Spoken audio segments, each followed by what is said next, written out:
You're watching NCAA Gymnastics on ESPN+.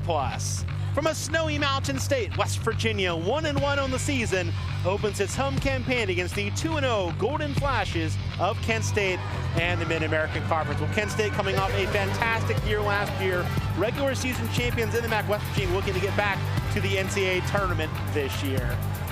And welcome to 90s Night here at the WVU Coliseum. Michael Minnick joined once again this year by Kaylin Milk. Kaylin's so excited for meet #1 of the year here in Morgantown. It's always so exciting. NCAA gymnastics fans know how intense and exciting season can be. It feels like we wait an eternity all year for this day to come. Here we are already week 3 in. Some amazing gymnastics happening across the country. I'm really excited to be in this cross-state rivalry here today in the Coliseum. We've already seen some really good scores early in the season. Alyssa Gunn already honored by the MAC for her prowess in their first meet of the year last year. Alyssa has been a rock for this Kent State gymnastics team. As a senior this year, she is someone that's so talented and confident in herself that each of these athletes really look to as a leader, and so we're excited to see her this year. Anticipate to see her on the back end with the beam and the floor. For West Virginia, Anna Lee's story has been fantastic. Coming back from injury, a 9.95 last week on the floor. There is nothing quite like coming back from an injury. I remember her first routine out in the Coliseum last year on bars, landing that routine. Now she's adding events, getting more confident. She said she was so excited after last week for that floor routine. It's just made her more hungry and excited to move on through the season. 2 veteran coaches on the sidelines. Bryce Biggin in year 34 in charge of the Golden Flashes. He leads a team with big hopes both in the postseason and the regular season in the MAC. Jason Butts in year 14 has a young team breaking on all cylinders so far for West Virginia. First rotation coming up here from the Coliseum after this. Welcome back to the WVU Coliseum. First rotation getting locked and loaded here. West Virginia will start on vault. Kent State will be on the bars to get us going here. Let's go over the rules for anybody who's new to this format. The big thing, 6 gymnasts per team, you keep 5 scores. Yeah, I think that's really important for those of you who don't know. At home, 6 gymnasts compete on each event. The best 5 scores are count. So that gives you a little bit of leeway to drop a score. Obviously, the goal is for every routine to hit to score build throughout the meet, but it does kind of give you that wiggle room to make a mistake. So 5 scores are what's going to count. So 50 is the perfect score for rotation, 200 the perfect score for a meet. Varsity coach Jason Butts saying he'd want to see 196 today. That's kind of the long-term goal for this team. Series history, West Virginia has controlled it 25-9. They met at Kent State last year, West Virginia pulling out a pretty comfortable win by nearly 0.8 points. I think it's exciting to have this across the state rivalry with Kent State and WVU, obviously a long history right here. What is exciting is we aren't conference rivals, or we aren't conference teams to be exact, but it is kind of fun to have that road meet that's just right up the street, it feels like, and just kind of get your feet wet and get competing, so it's exciting. And Kent State coach Bryce Biggin said this, the MAC has gotten a lot better the last 5 or 10 years, so even better competition to come in and face the big clubs like West Virginia. To be honest, Michael, I think across the country, the level of gymnastics has improved overall, so it just gives motivation for every team to kind of up the notch, up the ante as they compete, and just kind of gets exciting.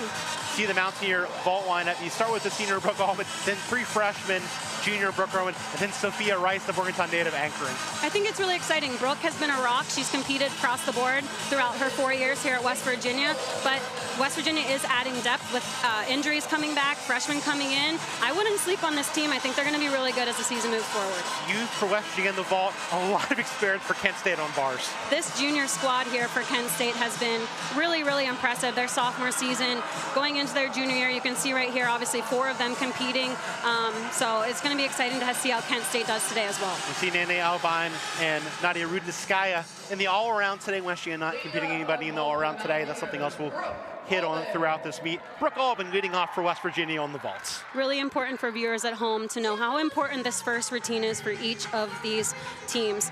It just not only starts the meet today, but that first score typically is your most consistent athlete. You want to see that 9-8 range really to have a maximized team score today. So we'll see how Brooke leads this West Virginia team off. Season best for Albin, a 9.675, career best 9.875. Brooke starts with a beautiful Yurchenko full, super clean throughout the air. She doesn't really pike down her hips. She took that tiny hop. One thing to be really important for these judges and for the viewers is you got to be able to control that landing. You can see right here, has a nice clean approach, takes that tiny hop, but overall controls that landing. Over to bars, Kent State, sending up Avery Compson, the junior. First time she's competed on bars in her career. Something that the judges are going to look for here on these bar routines is execution within those handstands, form. You don't want to give any deductions on breaks with bent knees and things like that. And obviously right here, stuck dismount, takes that tiny hop.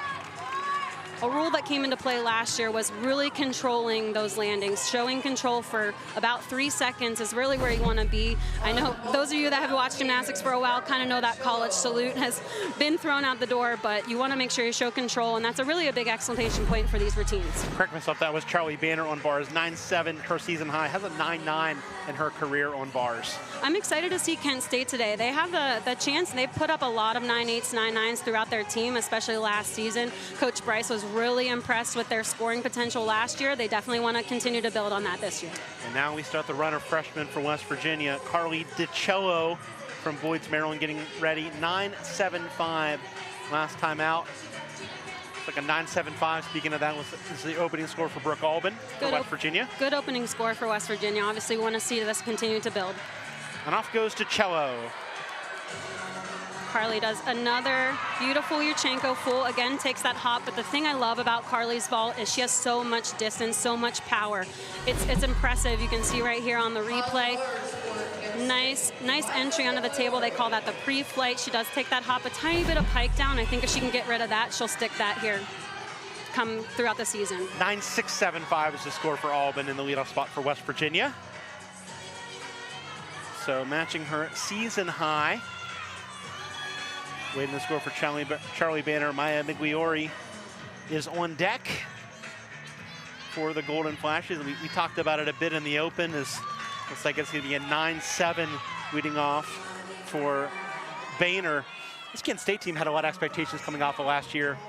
Co-regular season champions, but didn't get over the hump in the conference meet, and then went to NCAAs and did a solid job at the Michigan Regional. I think that's important to talk about is, you know, it's extremely difficult to be regular season champions, and that's something Coach Bryce talked about, is you have to show consistency throughout the entire season. He feels like they were a little bit disappointed with their performance at MAC championships last year, obviously coming in third, but he said it's been a long time since they won that championship, and they just have to be able to perform on that day. So that's something they really want to work on this year. Maya Migliori looking to build on an 8.675 last time out, so had a fall. So how does that change your confidence when you're coming off a fall and going into your next meet? You know, Coach Bryce said he wasn't too excited with their performance first meet out there. Beautiful routine. He said they thought that they had a wonderful preseason, even through winter break, where training consistently. They just kind of got their nerves involved a little bit last year, and that's first meet out. So you never really know how to simulate those nerves until you're out here. But obviously, great recovery. It was a beautiful routine, good combination there. You could see that dismount a little bit. I'd like to see a little more control. The judges will as well, but overall, good start for Kent State. First look in the Coliseum for Taylor Toohey on vaults. Taylor does another great Yurchenko full, super clean. Like Carly, she has a lot of distance off the table, good power. Took that couple hop and step right there. So judges are really going to want to see right there, just bending those knees, taking a little bit more control of that landing is what West Virginia is going to want to work on.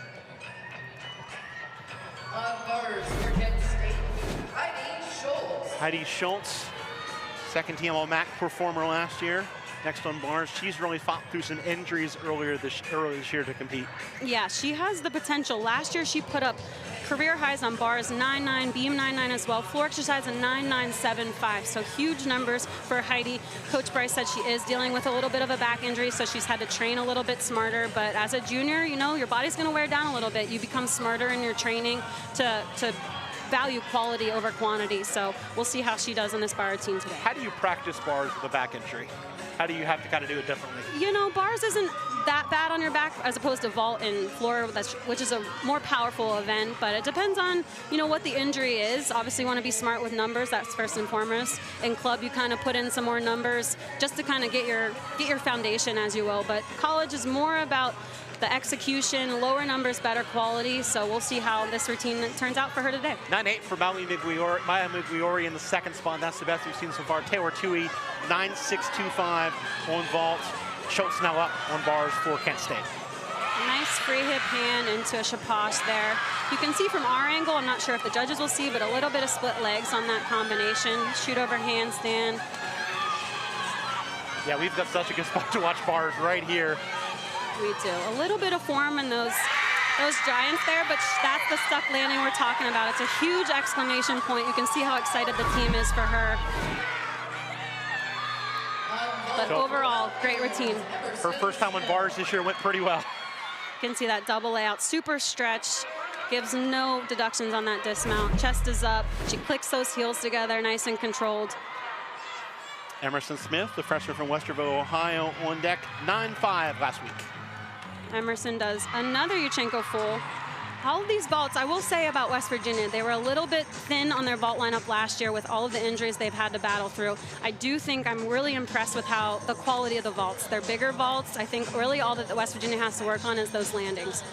Talking to Jason Butts, he was really pleased with all the gymnasts that came in after that meeting last week and said, I want to work on this, I want to work on that, here's something I can do. They were really proactive about working in practice this week. And I think that's really important to note. You know, they haven't put up the best scores the first two meets coming out. I think it's really important to note the amount of injuries they had last year. And they weren't just minor injuries, they were big injuries, ACL tears, Achilles. So those athletes that kind of missed a whole season are coming back. They kind of have to get their feet wet. They have to get their confidence going again. So I think, like I said earlier, I wouldn't sleep on this team.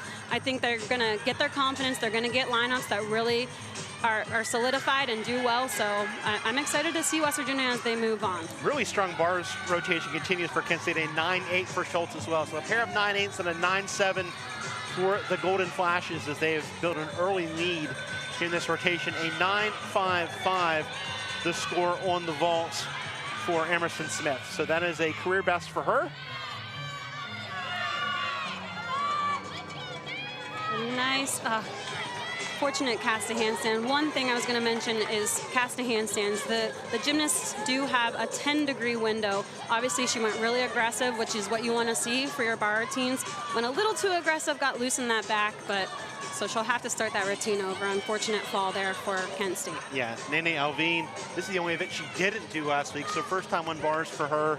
Again, mentally, it's got to be challenging, especially when you're doing the all-around, to get that first mistake in the first rotation out of your mind. And it's obviously early in the season, you know. Yep. You never know how to simulate. You think you can and practice those nerves, but once you're out in a big arena with judges, with a crowd, it just changes. So you really have to trust and rely on your training and your confidence, and that's something Coach Bryce really wanted to see today, where he didn't feel like he saw last week. You know, we've heard it from coaches across the board that you want to be aggressive early and make mistakes rather than being too conservative. And I know from coaching experience, I would rather see athletes be aggressive and make those mistakes versus being a little bit timid. I'd rather see aggressive mistakes. Those can be fixed throughout season. But so far, second round of this routine is really, really nice. She does a nice blind full into a double tuck. Does take that step. But again, that's the importance of the routines they've put in so far. Some good scores where now you just got to get through two more without a fall. You can throw that away, not have to worry about it. Exactly. You can drop this fall. Obviously, it puts a little bit more pressure on the last two in the lineup, but I have confidence in the next two going for Kent State. Brooke Irwin, 9.625 last week, career best 9.85 on vaults. Brooke does a beautiful Yurchenko half. She almost has two power. Brooke has a really, really dynamic vault. One thing to note is you can tell that she landed the opposite way that the other girls did. So it's a blind landing, you can see right here. She isn't able to spot the ground. She almost drives her heels too hard. Unfortunately, that mat made her slip, but huge vault. I think she just really needs to hone in on that landing. Is that something that happens in the first home meet where you get a little bit too jacked up and make a little mistake? You like do. that? Adrenaline's pumping. You know, any athlete knows when you're ready, when you're on the floor, when you're ready to compete, you have that extra adrenaline. So you just kind of have to learn as an athlete what works for you to kind of control that energy. But I love to see that she went big, she went hard. Again, kind of going back to those making aggressive mistakes. That's a huge vault. She just really has to finesse it. See Nastia Rudniskaya on deck, junior from Waukesha, Wisconsin. We said it throughout this rotation, really good scores. Had to fight up a 9.0 last week, but has a career best of a 9.925 on bars. Again, she's in the all-around today, so getting her busy day started in the first rotation here for Kent State. So you can see her flash that judge there, 9.9 start value. Important to note, every routine actually starts at a 9.4. Every routine adds bonus to be able to get to that 10.0. So if you're not at the right start value, obviously that's at a disadvantage. She did have that fall. But important that you want those 10.0 start values to be able to maximize score. 9.075 will be the score for Alvine. So again, that's something that Kent State can throw out if they get 2 solid scores. Brooke Irwin with a 9.25 in West Virginia's 5th spot in this rotation. So again, we were talking about the pressure following a fall. It kind of falls on Sophia Rice for West Virginia. But again, with Nastia and Bryn, the next 2 for Kent State, obviously, if you want someone to follow a fall, you want it to be Nastia, because with her score potential being 9.925, we hope she can erase what happened last week. Again, trust in her training and be able to just do the routine she knows how to do. You can see her kind of talking to herself, pumping herself up, giving herself some kind of words, keywords there before she hits the bars. So she does hit that nice cast a handstand there. Line change into a pike Jaeger, really difficult release move. Hits that next handstand into a nice pack salto. You can see her legs in this angle glued together. Half pirouette was a little bit rushed, didn't quite hit that on top of the bar. Gearing up for dismount here, a nice double leg. Beautiful job. Does take that tiny scoop there. Huge double layout. Again, that release move. Pike Jaeger, really difficult. Super stretched, lands perfectly straight up and down. Great routine. Sophia Rice has been waiting for this day for a long time. Morgantown native, first vault as a mountaineer at home. And Sophia actually has the lone 10.0 start value on this vault lineup, which is super impressive for a freshman. She does a nice soup full, a little bit rotated, takes that hop, but gosh, a long time waiting. Parents, both alumni here, there's something so special about competing for a team you've grown up watching. She's got blue and gold blood through and through. It's just super exciting to watch her in the Coliseum finally. Waiting the score for Rudenskaya. Another look at the vault from Rice to close out West Virginia's first rotation. You can see Sophia does a different entry. It's called a souk entry right here, which is why she gets a 10.0 start value. Really difficult vault, souk layout full, a little bit underpowered. I'd like to see her, I think she went a little bit timid. Again, first meet out as a freshman in the Coliseum, and you've been waiting so long for this, but exciting for her. I think she's gonna have a great career here. Flag has gone up. We will see Bryn Sippis bring us home in the first rotation, senior from Durham, North Carolina. Already has posted a 9.725 in this event this year. Career best of a 9.875 on bars. 9.75 the score for Rudenskaya in front of her. Another beautiful blind change into a Jaeger there. Caught a little bit close, needs to be patient as she was on that cast handstand there. Hack salto. Still want to see that pirouette and a little bit on top, more on top of the bar. That's a nice blind full into double tuck right here. And gets the nice stick. Again, beautiful chest up, nice clean routine. That takes the pressure off because they get to count 2 great scores. So one of the 2 seniors closing out the first rotation here for Kent State. First rotation in the books here in Morgantown. Everybody enjoying 90s night here at the Coliseum. Some good dance moves here. Back with the second rotation here from Morgantown on ESPN+.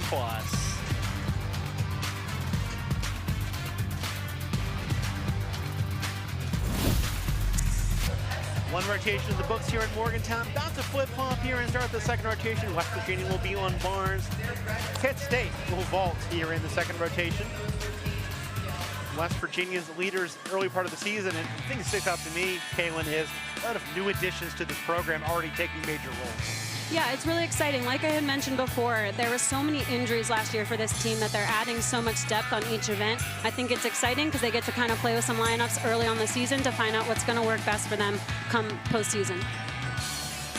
So a strong rotation for Kent State on bars, a season best 48.825. They're trying to build on a regular season coach championship last year. Didn't get the most love in the preseason, just 1 out of the 7 first place votes. Yeah, and like we mentioned, Coach Bryce was really excited about the season they had. They actually broke records for scoring potential as a team. Wasn't excited about their championship showing, but I think he said if we continue on this path, continue to build confidence, we have to show up on that game day. And like you mentioned earlier, the MAC conference has improved so much, so they really have to up the ante to be able to compete with those teams. Yeah, this Kent State team had their top 3 scorers in program history last year, 5 of the top 6 en route to winning that COMAC regular season championship.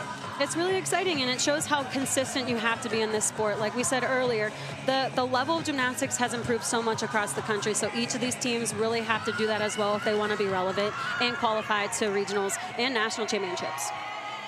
Teams gearing up here for that second rotation. Let's take a look at the vault lineup. Going with a rookie in Compson, and then, like we've talked about throughout this junior class, carrying a lot of the load, 3 out of the 6 routines coming from juniors. Yeah, this lineup has the potential to put up huge numbers. 9-9 for a lot of these guys going in from last year. So excited to see. Obviously, landings are a big deal. They want to see clean, big vaults, but this vault lineup is not one to mess with for Kent State. Team starting their touch now, West Virginia and Jason Butts, looking to improve their bar score, and they have a nice mix of youth and experience, much more experienced group than what we saw one vault with a 5th-year in Macy, a pair of seniors, a junior, and 2 sophomores. So everybody that's in this lineup, obviously Macy's a transfer, that has college experience, if maybe not for West Virginia. Absolutely. Brooke is a great leadoff for this position here. She has competed this event consistently throughout her career. She has really clean, big bar routine. She swings really aggressively. I'm excited to kind of see how this lineup plays out today. I think they need to be confident in themselves. The cleanliness is getting better for this team. Bars is consistently not West Virginia's best event, but I do think they have some great bar routines that they're going to put forward today. I want to see them be able to hit these routines. Does it help a little bit that you're home and that's now second instead of being first? You can kind of get some confidence on vault and then go over to bars. Yeah, I think the first event you kind of got to get your feet wet. I do want to see them. I do think scoring was a little bit low over there on vault, if I'm being honest. But you know, you can't really worry about what the judges put forward. You can only worry about what you can control. So that is being able to hit these bar routines, move forward, be clean, and just kind of put that behind you and get the ball rolling on bars. Yeah, the 48-2 the score for West Virginia. That's middle of where they've been this year. Had a 48-6 in their opener. Had a 48-1 last week. So a little bit better than last week, but not quite what they did in the first meet out of the year. Yeah, it's tough. They've made some changes to how college gymnastics judging is kind of going. So, like I said, you really want to be able to control what you can control, but it can be a little bit frustrating for these teams. The only thing that Jason and Travis and Jess always put forward is don't focus on the scoring, just be able to do your gymnastics and do it well. Both teams warming up now. West Virginia, you can kind of see in that shot here, Jason Butts has talked about how tight-knit this team is already, and that makes a big difference in the grind of a season, the grind of a preseason, that you enjoy being together, that you enjoy each other's company. It is. I don't know if people are watching at home really know, there are 14 meets throughout the gymnastics season. I think these girls through club might compete 4 or 5. So you can see that they're every weekend, sometimes 2 meets a weekend. It's a ton on your body alone, let alone your mental. We kind of showed earlier how much that West Virginia has to travel this year. Over 12,000 miles to these meets. It's a lot on these girls. So to be able to come in, you have to have really strong mentality, and you know, you have to get the job done. We're going to see Trinity Macy in this rotation. I think it's really smart in this day and age to say, we've got a pretty young freshman class coming in. Let's go in the portal, get a 5th-year that's been through this to kind of help us along. The transfer portal is really interesting. The cool thing about Trinity is she has tremendous collegiate gymnastics experience. She has been Eastern Michigan. She's competed at Pitt. She's been a rock star on this event, obviously anchoring here at West Virginia. The cool thing about her that Jason said is she kind of came in and found her own. You know, she didn't come in acting like she had experience. She just kind of did it and led by example and just her work ethic. So really excited to see how she does. She wants to contribute. She wants to do well, not just for herself as her last year, but for the entire team. So West Virginia on the vault, 9.675 from Rice to Cello and Albin. they were able to kind of lead things. And we saw the really good performance on bars. You throw out the 9-0-7-5 from Alvin. Those other scores are excellent. You got a pair of 9-8s from Schultz and Migliori, two of your veterans. I think going along with what these scores should look like this time of year, obviously you want to be consistent in hitting and trying to find those lineups and figure out who's going to hit, but who's going to hit with good quality. At this time of year, 9-7s and above is pretty good. I do think to be competitive and to make it to postseason, you got to be in that 9-8 range. Like I said, I did think West Virginia's vault scores were a little bit underscored, but again, can't control that. Hopefully they can make up some tenths here on bars. I really like the MAC schedule where you have a true round robin, you compete against everybody. This is their last non-conference meet before they go into conference meet, so this is a big meet for them to kind of get some confidence, get things the way they want it, heading into Eastern Michigan a week from Sunday. Absolutely. It definitely gives them confidence moving into conference play. It matters a lot. Conference play, obviously, being regular season co-champs last year, they want to be able to hold that reign, but, you know, they're getting out here. This is only their second meet, where West Virginia, this is their third, so just got to keep the ball rolling and gain confidence as season goes on.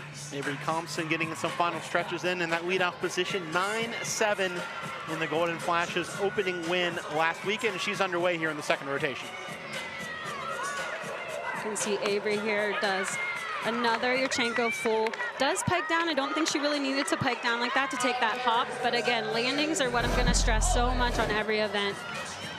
You can see right here, good pre-flight there, nice and tight in the air. Does take that pike down, which makes her take that hop. Right there, you can see it. Pretty big hop, so I'm sure it'll be a big deduction, but good start for Kent State. Brooke Albin once again in the leadout spot as she was on vault on bars for West Virginia. I love how aggressive Brooke swings on this event. You can see nice tight cast to handstands, beautiful shoot overhand.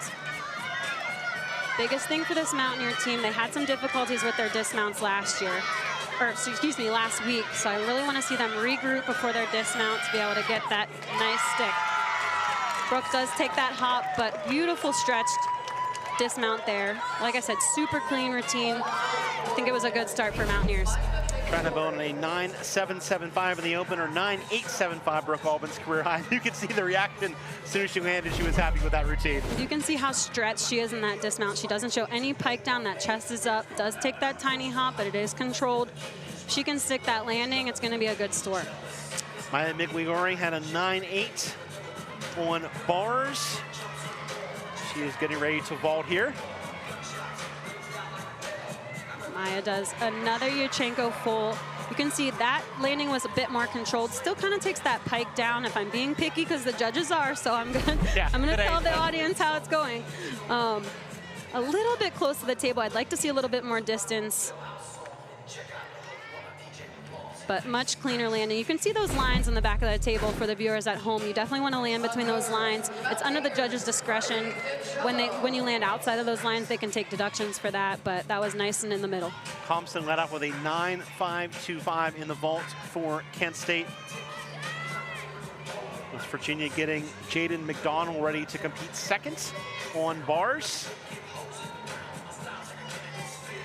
Jaden, just a sophomore for this West Virginia gymnastics team. She definitely had to fill some gaps last year when there were injuries, and she did a tremendous job.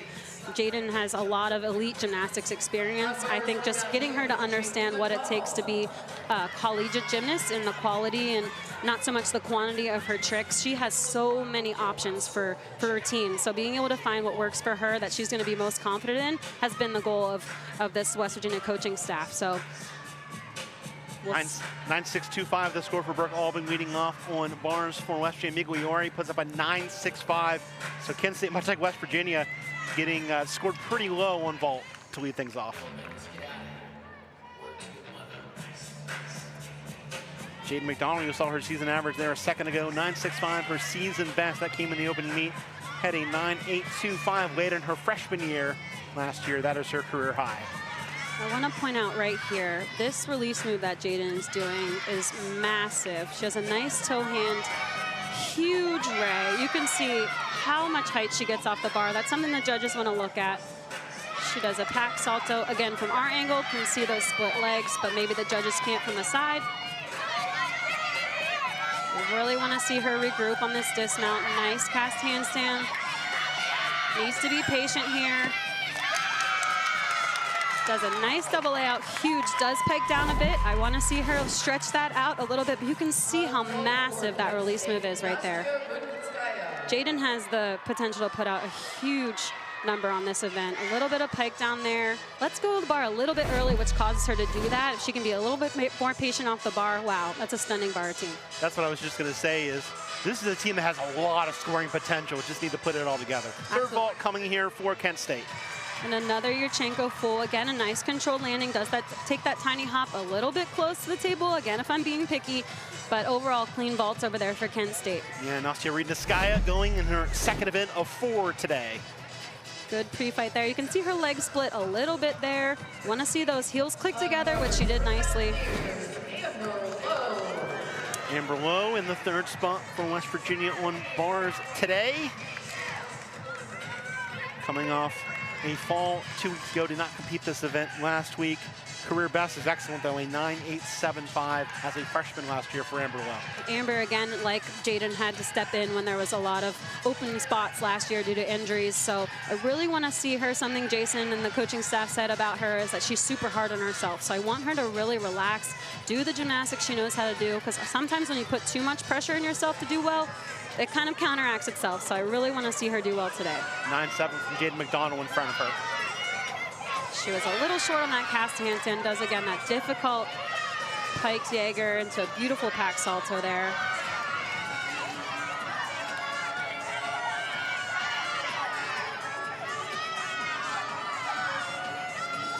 A little bit short on that blind full. Needs to be patient. Again, like Jaden did, a little bit let go of that bar early. But you know what? Coming off of a routine she did a couple weeks ago, you got to get those nerves out. Again, you can simulate it as much as you can in practice, but there's nothing like meet day when there's judges involved. So I think just getting a couple made routines out in competition will be a confidence booster for her. You see the score there for Ridnitskaya, 9.525. Gabby Riley, the fourth vaulter for the Golden Flashes. Another Yurchenko full. Does a little bit of form break in that kind of off the table into that full right there.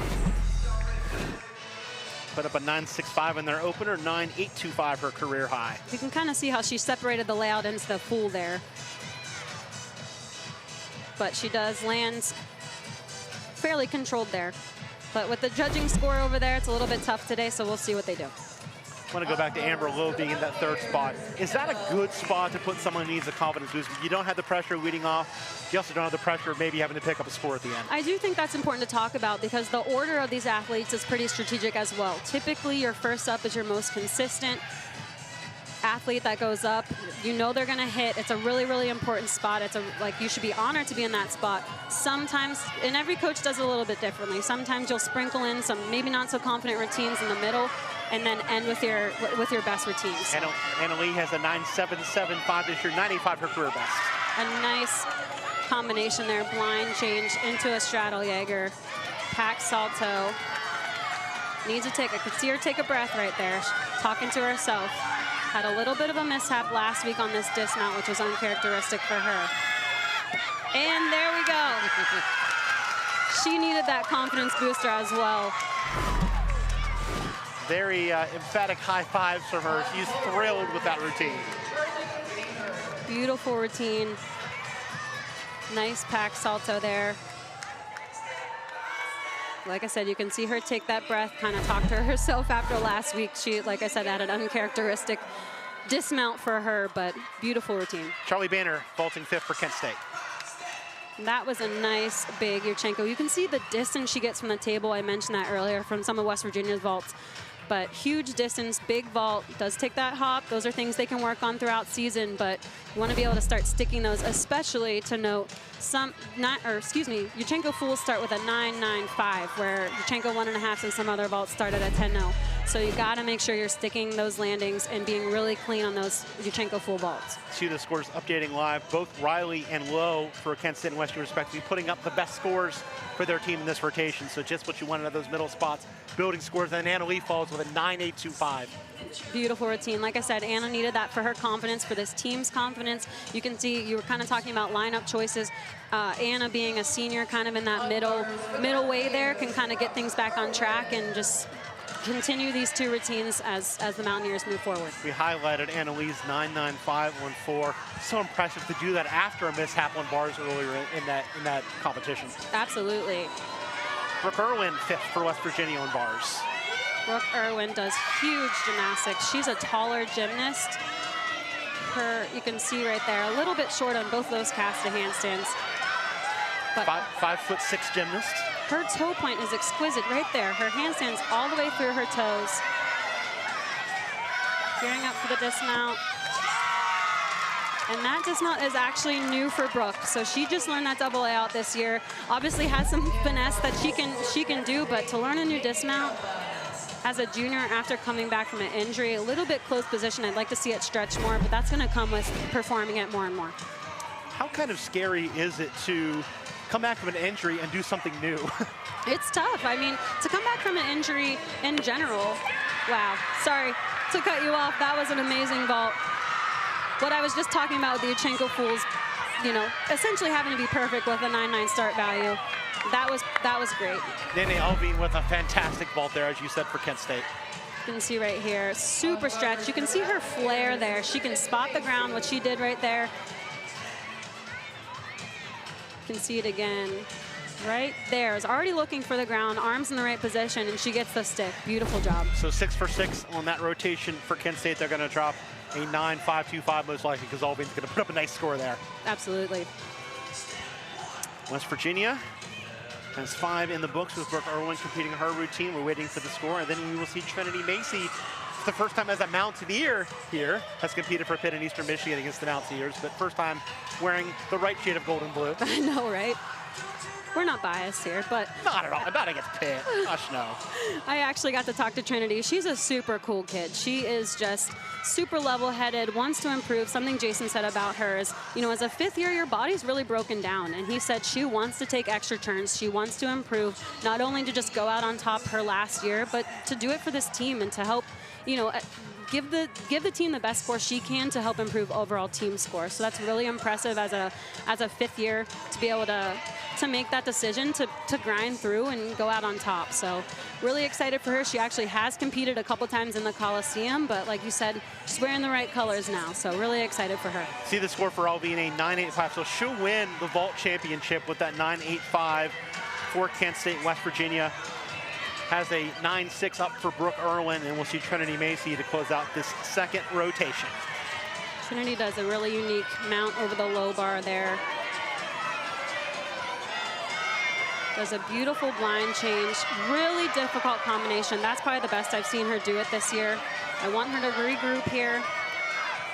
Beautiful cast handstand. Beautiful job. You could see she was patient off the bar into that double layout. Amazing, amazing routine to end this on a high note for West Virginia. Wow. That's what you want from your anchor, right? Absolutely. That kind of performance. You can see right here. Gets nice release off the bar, stretch dismount, gets the stick. That's a veteran if I've ever seen one on bars. How about that hat? They got like a plunger hat they're putting on Trinity Macy to celebrate that stick. I like it. You know what? That's something Jason said this team is really doing well. They're having fun. They're letting loose. You know, they need to be able to compete a bit better than they have. But you know what? It's going to come with experience. It's going to come with time and leadership like you just saw with Trinity. Wow. Where do you even buy that hat? I don't. What kind of place sells a hat that's like a plunger? Listen, if anyone's going to find something like that, it's Jason. So we are going to have some exhibitions here before we talk to West Virginia head coach Jason Butts. For those of you viewing at home, exhibitions don't count towards the team score like we talked about. 6 athletes go up on each event, 5 scores count. An exhibition is kind of an added bonus, not only for the team to kind of see, or the coaches to kind of see who's going to compete well, but it gives these athletes experience. You can see Kaylin Skeel right here. She's a freshman out of Pittsburgh, Pennsylvania. She's just right up the road. I'm sure she has family here. She works incredibly hard. So it's just to see, you know, kind of play with lineups, who's going to be confident and get the job done to put the best scores forward, you know, as the season moves on. Yep, Kaylin Skeel getting ready to go up. You see the scores completed for Kent State. We have a 9.825 from Trinity Macy and West Virginia. So Lee and Macy leading the way in that rotation. And you drop a 9.6, which isn't bad. Not a bad score to drop. So Kaylin is a tiny gymnast, but you can see that massive Tkachev that she does. She also swings bars very aggressively. Right here, nice double layout, takes that step. The thing I love about her is she's always so excited. She got to compete floor exhibition last week and just had so much fun. You know, Jason said his favorite thing about her is how hard she works, and that's just going to push the lineups moving, you know, ahead of her. And he said, you know, hard work gets rewarded, so you got to do your job to be able to hold those lineups. But great routine for her, really exciting. So second rotation, West Virginia and Kent State. You can see neck and neck there. West Virginia able to win that second rotation slightly. A 43-75 for Kent State. We're still waiting the final score for Macy to be added here as Jason Butts prepares to join us here, getting the headset on right now. Coach, welcome. Hi, welcome. Well, you're going to stay over there? Oh, hold on, I'll be right there. You're good, you're good. You can stay there. Oh, no, just kidding. He's coming. He's coming over. My bad. Live radio here. We're going to put Jason on. Hi, Jason. Okay, here I am. All right, let's work backwards. Trinity Macy's bar routine, what was she able to do well there?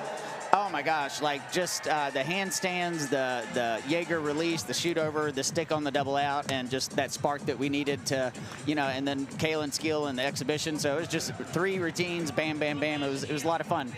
What does that mean, you know, for the team to kind of have that exclamation point moving forward and the excitement that kind of just came at the end of that rotation? You know, it's vault right now is hard, you know, with the way the scoring is going on that event. So that used to be where you kind of got your momentum building, and, you know, this year is a little bit different. So to have that on bars as we go right into beam was awesome, and I expect them to carry that through. Anna Lee has a fall last week, bounces back with a 9.825 this week. What was she able to do? Oh my gosh, you know, not just for the whole team, but just for her confidence, you know, and that was the first major mistake last week that she's ever made on that event. And so for her to be able to come back and with only 1 day of practice and to be able to turn it around and hand in that kind of a performance was amazing. What are you looking forward to on the next rotations? Just the excitement. You know, I think we have a very strong beam lineup, and I just want them to get up there and be aggressive and show it off. You know, good presentation, and then we're going to take the party over to floor, and the tumbling looks great, and I just want them to have a great time. Always a floor party here in the Coliseum. Yes. When you're making the lineups, how different is it to have beam third versus fourth when you're on the road? Oh my gosh, you know, you have to take that into account a little bit, but you know, it's never good to end the meet on a bad beam rotation, but it is definitely bad to have it go bad in the third. So, I mean, personally, I like ending on beam. It takes a little bit of the pressure off, but you know what? We have a job to do regardless, and we got to jump in there and get it done. We'll let you get over there. Thank you so much. Thanks, Thank Jason. you. West Virginia head coach Jason Butts joining us here halfway home at the Coliseum between West Virginia and Kent State. We'll come back with the third rotation. Mountaineers on the beam, Golden Flashes on the floor here in the first home meet of the season for West Virginia. Stay with us on ESPN+.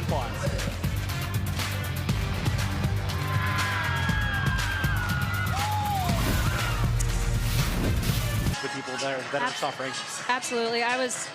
I had the opportunity, and I'm super grateful to have had the opportunity to go help out with the floods there. And it's something to note, you know, you're in the mountains in North Carolina for the most part, so those people are not really equipped to have, you know, drainage systems for that amount of water. So being there in person and being able to see, you know, the devastation just firsthand was incredible. So anything that can be donated anytime you can to give to these, you know, tragedies, I definitely would do so. It's really important, and we're really grateful to be able to do that. Yeah, redcross.org/ESPN is where you can donate. All right, reset here. Third rotation, West Virginia on beam. 4 for Kent State. What do you look for from these two teams in this third rotation? The thing I want to look for most in West Virginia is, you know, they have struggled on this event the last couple weeks. They have a very talented lineup. They have a lot of depth in this lineup. I think it's getting the girls to believe in themselves and trust that they can hit the routine.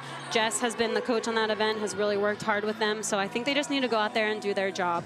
Kent State, excited to have a floor party over there. They have tremendous, tremendous athletes on this event. Floor is one of those events you can kind of let loose. Just want to see clean gymnastics, clean landings, and actually just have fun with the dance.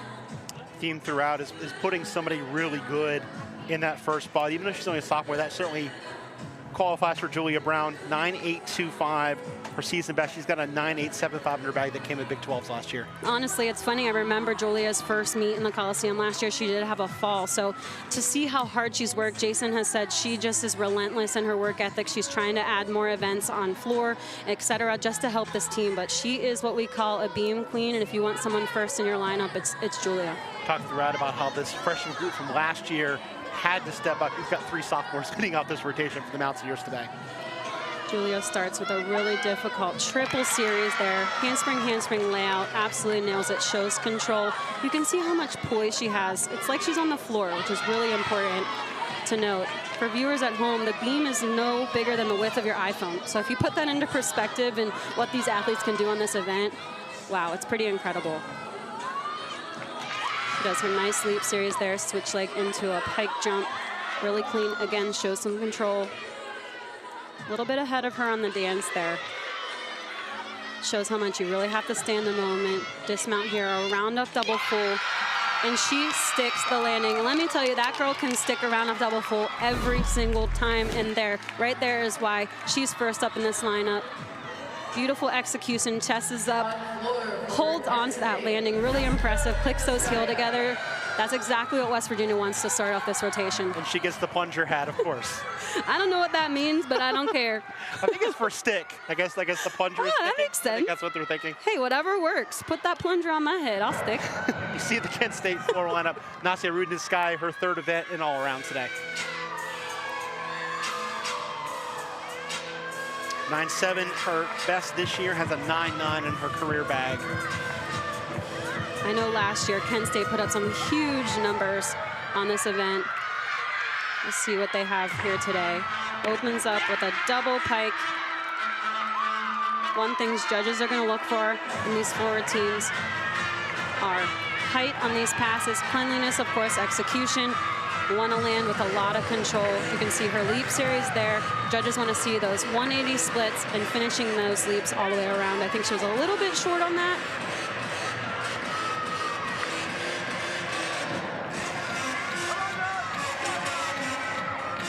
I love watching floor because it really brings out the unique, personality for each athlete with their choreography. So that's something that coaches normally do, is pick music, pick routines that are really cater to the attitude of the athlete, so they can have fun with it on top of their tumbling. She just did a beautiful 1.5 front layout.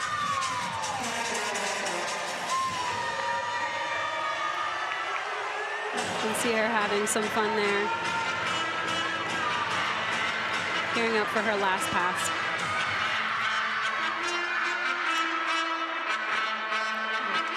Ends with a double tuck. Unfortunately, doesn't have a ton of juice there to be able to land on her feet, puts her knee down.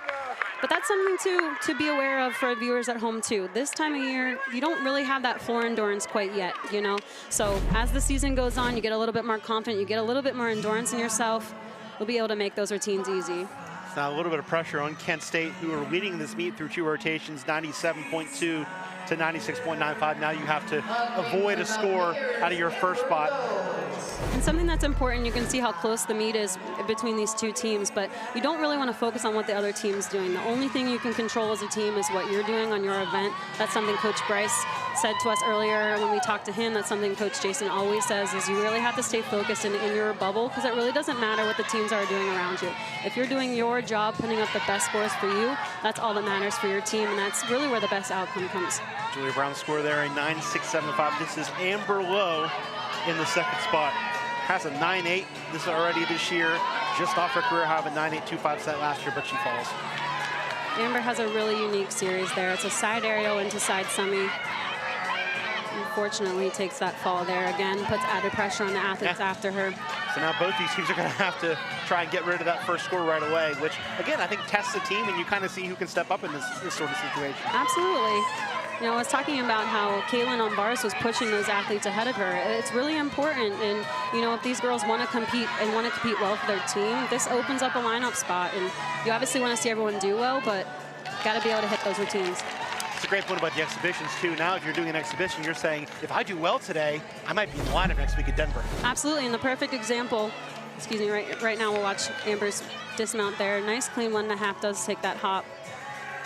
the important part is every 10th matters. So if you have a fall, if you have a mistake early on in any of these routines, you want to be able to not give anything else away. She does take that hop at the end. But again, coming up with the best lineups is what the beginning of the season is all about. What I was going to say earlier is Brooke Irwin actually did beam exhibition last weekend. She's actually in the lineup today in the 6th spot. So that's an example of kind of pushing that boundary and being able to get in that lineup. 9-0 for Rudnitskaya. This is Emma Massey making her season debut. One of the juniors in this really good veteran group for Kent State. And that's the nice thing, too, when you have veterans, you can kind of ease somebody back in if they're coming off an injury, or if they had maybe not the best week in practice, you can work them in a little bit later. And it does take a little bit of time to kind of get the feel of college gymnastics. It's a bit different than club gymnastics. You can have a little bit more fun, a little bit more finesse, but you can see these early nerves at the beginning of the season. Again, this is Kent State's just 2nd meet of the year, so you can see a little bit of mistake there. You can see those white lines around the floor there. That's out of bounds. So if you do take that step, it does take a 10th off of your score at the end. So you'll see that reflected in the score. Had a good floor last week at 48.775, was ranked in 34th in the country, but dealing with some struggles today in Morgantown.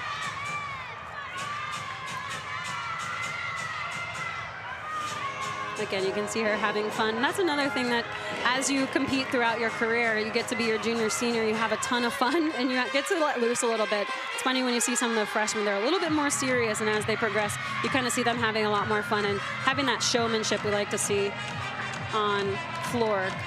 Unfortunately, again, a fall there, just a bit out of gas. Run through double tuck is a hard dismount for this floor lineup, but I think worth noting, too, a Thursday meet, it's a shorter week for both of these teams. That creates another set of challenges. Absolutely. West Virginia competed on Sunday at Central Michigan. They had a long bus ride home right after the meet, so they really only had 1 day of practice this week. So it's super. We talked about earlier just the amount of miles that these girls have to travel to be able to compete in the Big 12. So Jason really wanted to use home meets as kind of a reset and relax and just enjoy the environment. Obviously, want to see them do well at home, but you got to be able to hit routines and control what you can control. I think it's a trade-off where you have a shorter week coming off a road meet, but then you also get a little bit more time to get ready for a conference meet against Denver on a Sunday. Yes, absolutely. And a note. Mount Senior's 3rd competitor on beam, Kaylee Adams, a sophomore from Raleigh. Kaylee is a beautiful story. She actually, Jason said, I think she has not competed in 3 years due to injury. You can see her knee brace there, but what I'll say about her is she has a gorgeous beam routine. Unable to say as that. I was about to say. Yeah.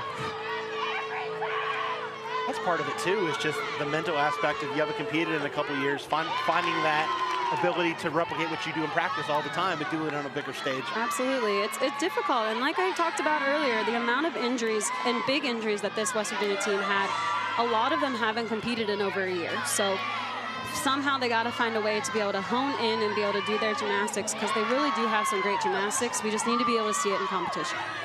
So both these teams are going to have to count a fall or a mistake here in the 3rd rotation. And you can see how through her fingertips, Kaylee just has beautiful beam. She can hit that routine. Her first meet out went 9.8, so the potential's there. We just got to be able to hit. On the floor for Kent State. You can see her gainer dismount there. Again, I'd like to see those stuck dismounts just to make up for some tense there from the fall, but Sophomore Gabby Riley up 3rd, and I think her goal here is just to do something clean and kind of get the momentum back the other direction for the Golden Flashes. Absolutely. Something just as much as good routines are kind of contagious, sometimes bad routines can be contagious. You have to be able to reset each routine and be able to maximize your individual performance. That comes with confidence. And just kind of as the season goes on, that kind of builds. So really want to see a hit routine here for the Golden Flashes. Riley with a 9.675 in the opener. That was her career high. First pass is a front through double tuck. Nicely done, nice controlled.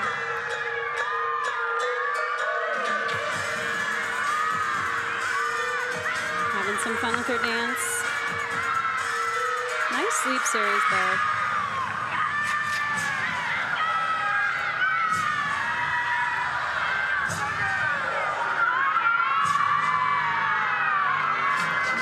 kind of resetting. That's important to note as you see their dance combinations. Kind of need that chance to take a breather, reset, gear up for your last pass.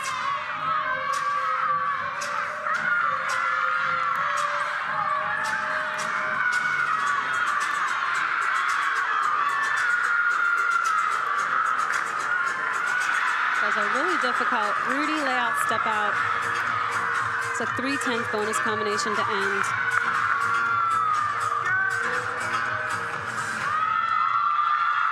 And a great ending. Good routine. That's definitely what the Golden Flashes wanted to see for that third spot up to kind of reset. So much needed work there. You can see that Rudy layout step out there. I'd like to see a little bit more distance. It had good height on both skills there, which judges are definitely going to look for. But overall, great routine and good reset for Kent. Carly DiCello put up a 9.8 last week, one beam for the Mountaineers. The freshman will make their home debut in this apparatus. Risky Anderson giving her some final instructions. Carly actually has a really, really difficult routine. She has a triple series, back handspring, layout, step out, a lot of bonus. The good thing about Carly is she is a competitor. So if you want someone up in a spot after a couple mistakes, you want Carly. Even though she's a freshman, she competes well and she almost accepts kind of challenge. So I want to see her go up and be aggressive and try to get these Mountaineers back on track. We had a discussion there before. The score for Kaylee Adams was put up as a 9.15. So we should get that sub-9 score from Rowe out of the system now for West Virginia. DiCello will compete fourth.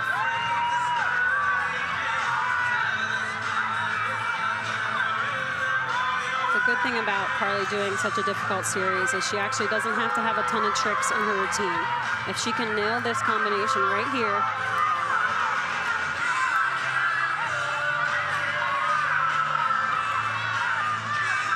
see right there, handspring layout, that's exactly what she needed. She needs to reset, she has a leap, and then she can do her dismount. Switch leap. Another really difficult combination. Into her dismount here. Unfortunately, not sure what happened there. Yeah, I hope there's not an injury or something. It was good to see, even though she dismounted kind of strangely. It wasn't like she walked off. She kind of did it at a run. But yeah, that was an interesting ending there after a pretty good routine.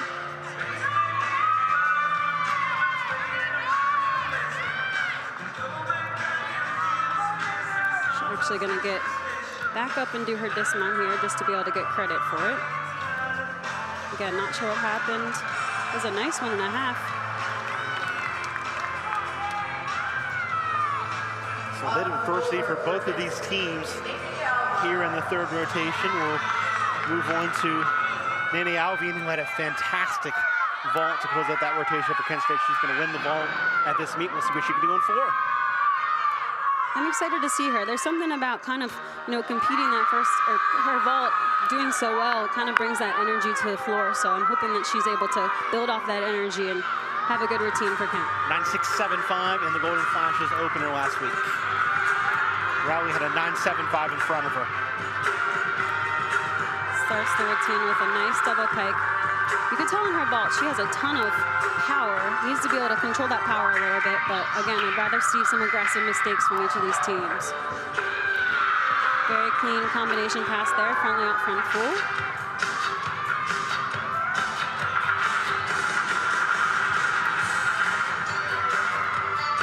Some fun choreography there.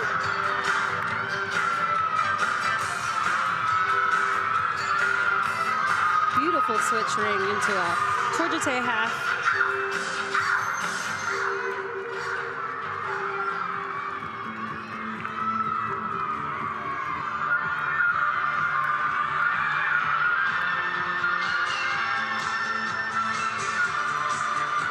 Again, there you saw that, taking that breath before last pass.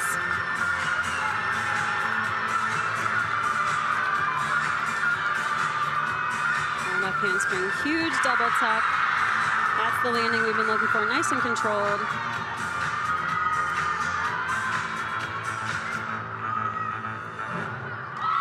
Alvey with an excellent routine in that fourth spot for the Golden Flashes. Definitely getting this Kent State team back on track. You can see right here her first pass. Huge double pike. Almost pikes too much there at the end. Needs to be able to open that up, and she'll be able to spot that landing right there. But you can see she sees the ground there.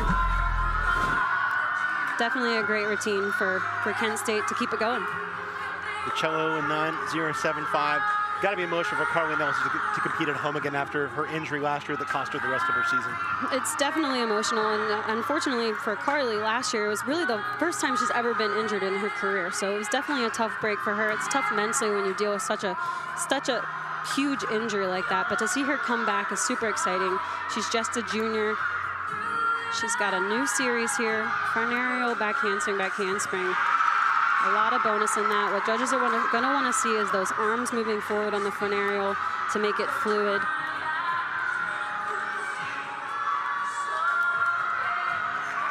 There's a hitch kick switch side there for her leap pass. Tiny balance check on that full turn. Gearing up for her dismount here. There's a back handspring gainer full into a stuck dismount. I didn't want to say anything before the routine, but Carly is coming off of a fall last week as well. So she kind of was one of those athletes that went in and was like, you know what, I'm going to make a change to my routine. This isn't working for me.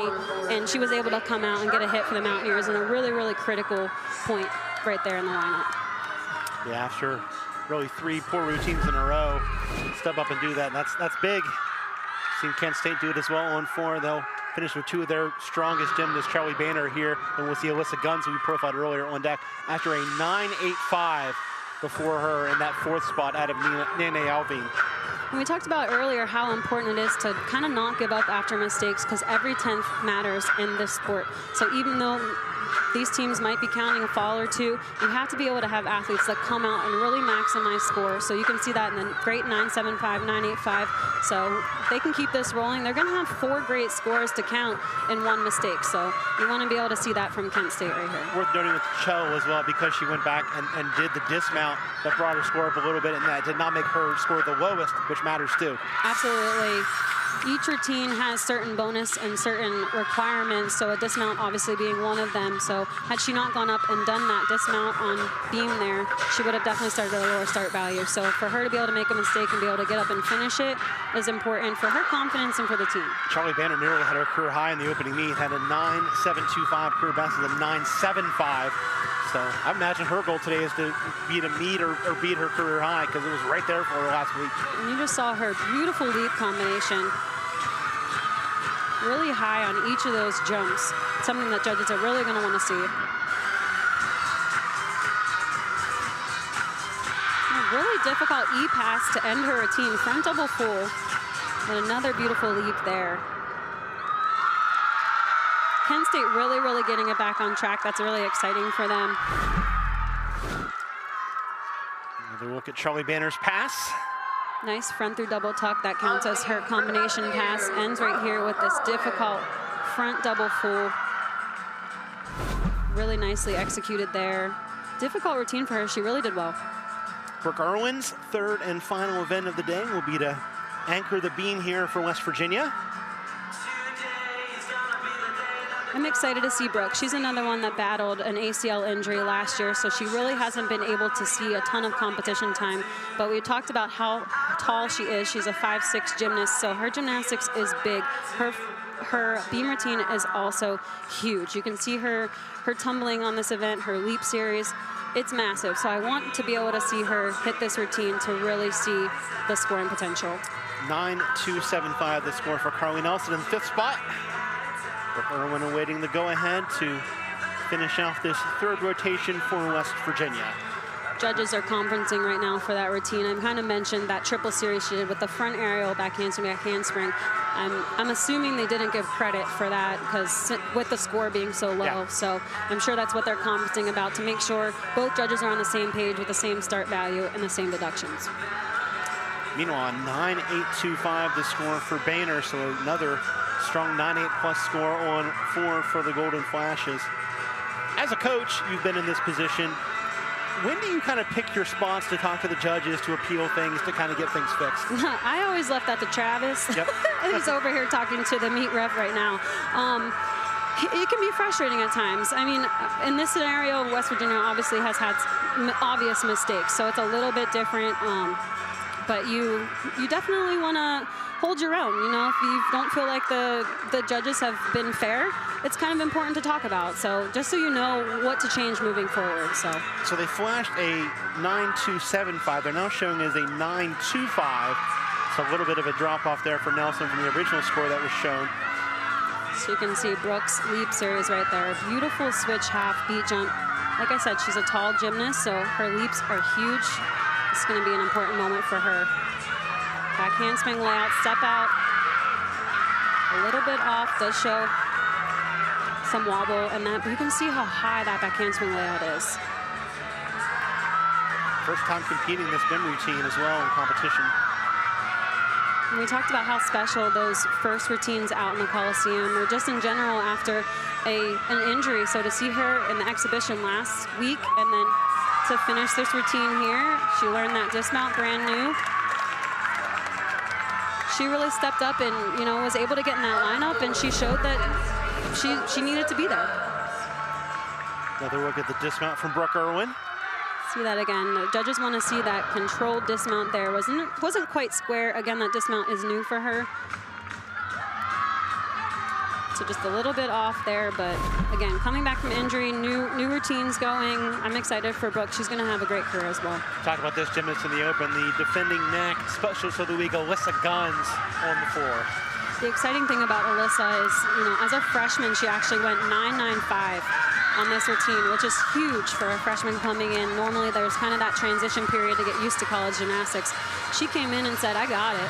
So she actually had a high score of a 9.975 last year, which means one of the judges gave her a perfect 10. Yep. So extremely exciting for this Kent State lineup.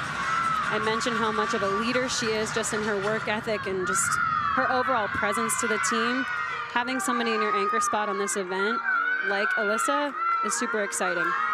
What makes this routine such a high-scoring routine? Obviously, the cleanliness. You saw her first pass there. Super clean, a little bit. She does that spring jump or the split jump out of that combination. So she kind of takes away a little bit of that landing deduction, if you will, as long as it's performed well. And just her showmanship. Like, viewers don't understand, and sometimes the athletes don't understand how much your dance plays in on beam and floor to your overall score. Judges want to see showmanship. They want to see good presence, high toe point, cleanliness in the air. Again, takes a little bit of that deduction out of bounds there. Alyssa Guns finishing up. Second time we see Kent State go out of bounds. How difficult is it to compete on the road? Obviously the size is the same, but maybe the location of the mat, kind of the surroundings are different than what you're used to. It's definitely different, and you compete in so many different arenas. The Coliseum is a big arena. Some schools aren't used to competing in such a big environment, so you really just kind of have to trust your confidence, trust in your ability, and not let the environment get to you too much. That really is what Coach Bryce was saying. You have to kind of get in your own world and trust your gymnastics. So you can't really let that affect you, because unfortunately it's a part of the sport. So those are kind of just some of the issues that they can work out as the season goes on. Brooke Irwin with a 9.5 to finish out the rotation rush here. This is an exhibition we're seeing here. Both teams have completed this third rotation, and we'll take a look here at this beam routine before we go to break. Again, we just talked about how important these exhibition routines are. We just saw kind of a full lineup of mishaps for West Virginia. So Emerson right here being a freshman, if she shows poise and just confidence in herself, she could very well find herself in this wide open lineup come next week. So really important routine for her and for the coaches to see how well she does under pressure. Dismount there from Emerson Smith. Does another beautiful round off double fold, does take that step. Again, I think that comes with a little bit of experience and confidence, but she was able to come out here, have a little bit of pressure, even though it doesn't count towards her score. It's still a lot of pressure on her to be able to prove that she deserves to be in these lineups. So great job for Emerson. Floor party for West Virginia on deck. The fourth and final rotation. Mountaineers on the floor. We will see Kent State on the beam. This is a tight meet. All comes down to this fourth rotation here in Morgantown.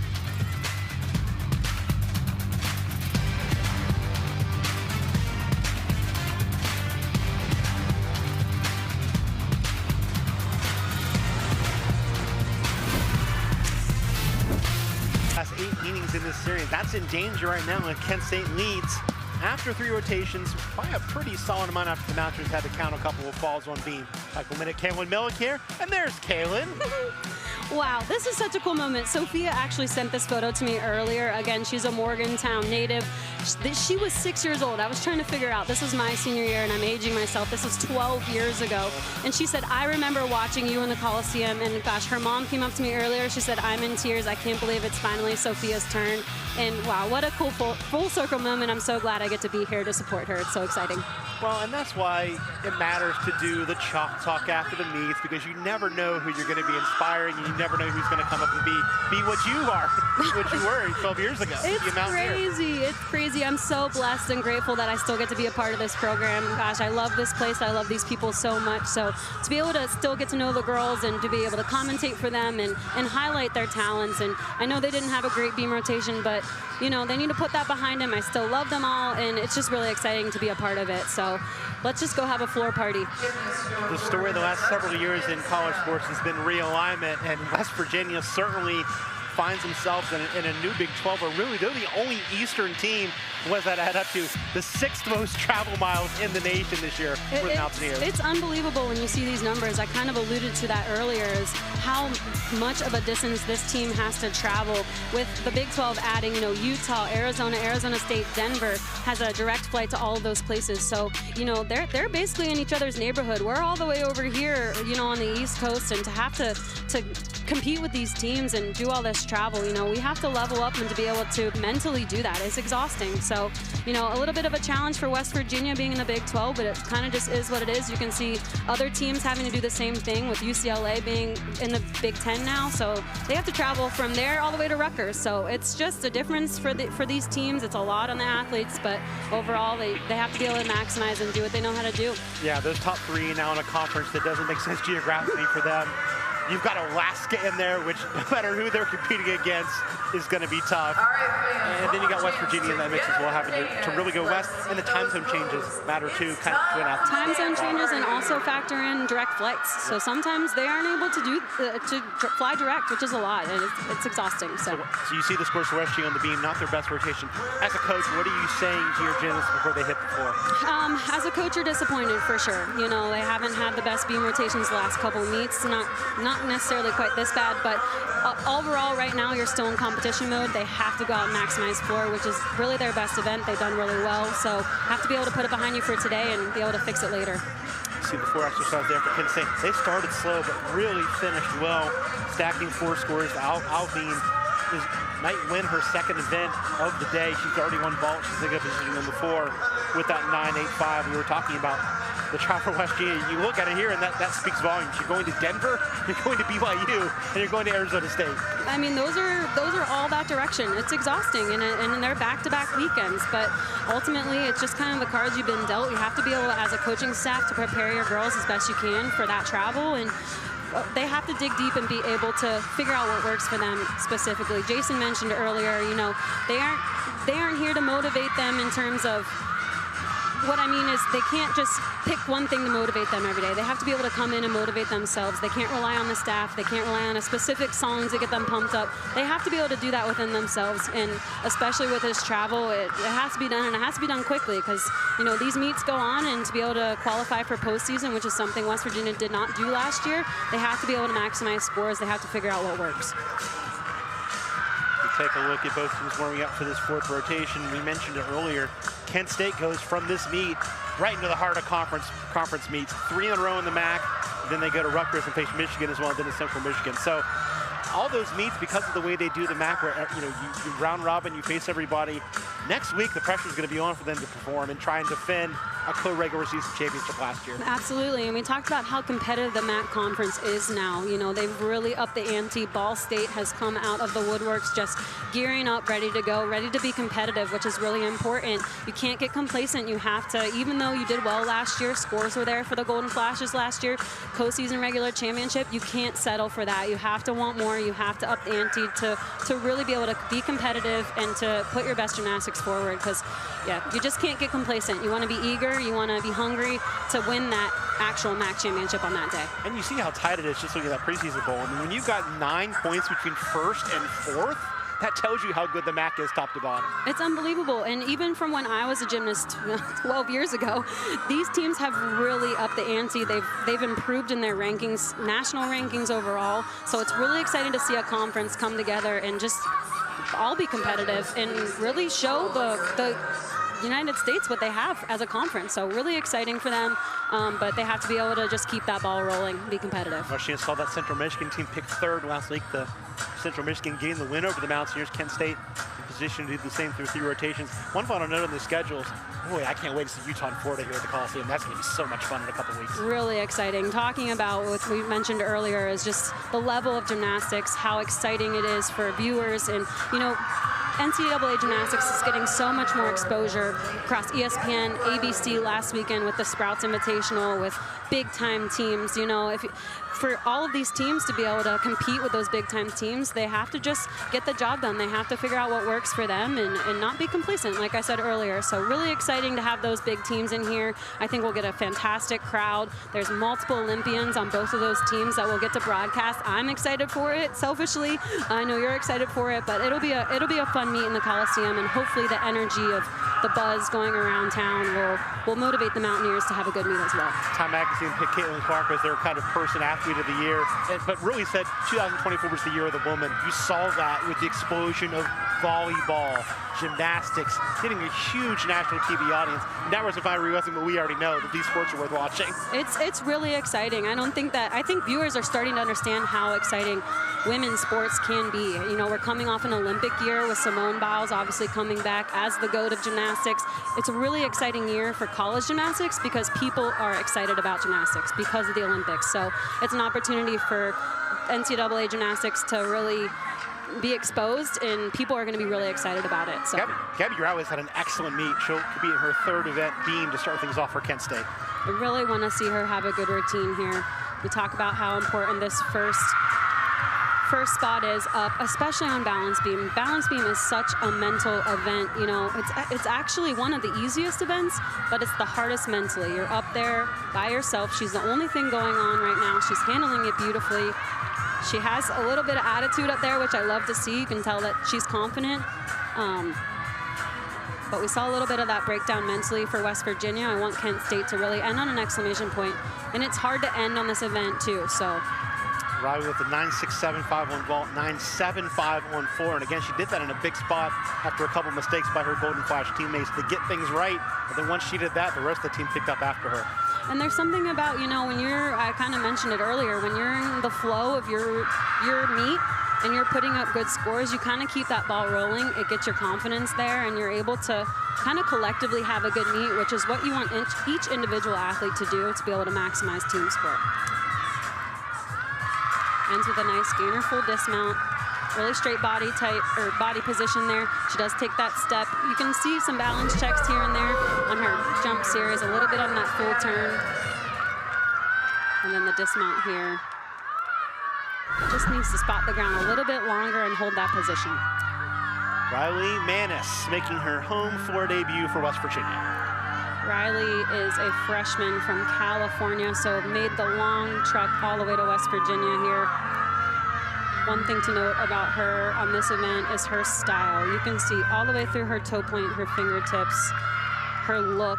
It's stunning. 9.675, her season and career best. She starts out with a beautiful round off 1.5 front layout. Really well executed there. Has been on the leadoff spot here. This is her 3rd week in a row as a freshman. Look at her toe point.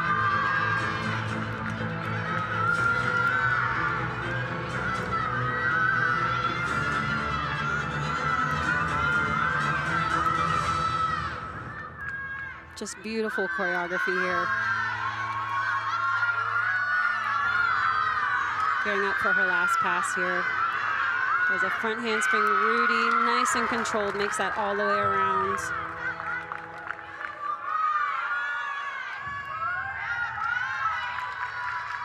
Just a stunning routine. Riley Manis finishing up for West Virginia in that first spot. And mentioned stacking scores. That's a good one to use as a foundation to build upon. Absolutely. There's her first combination pass there again. Ends with a Rudy dismount. A little bit of leg separation. Again, that's kind of in slow-mo for us, so I don't know what the judges saw, but we've seen that these judges' scores have been tight, so something that these athletes really need to work on as they go back into practice. Again, West Virginia will have a longer practice week, which will be good for them to really work on some details, but 9.65 in the leadoff spot for Gabby Rao. We see Maya Migliore getting her final instructions before beginning her routine. Migliore had a 9.65 in the Golden Flashes opener over the weekend.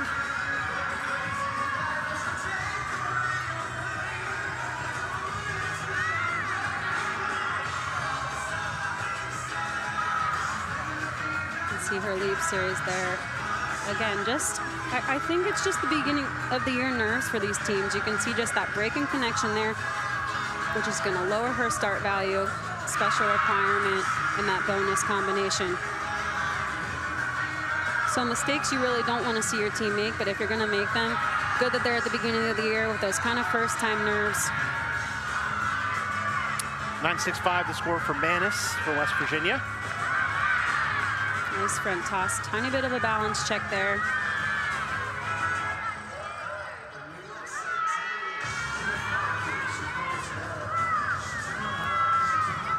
There's another leap combination there.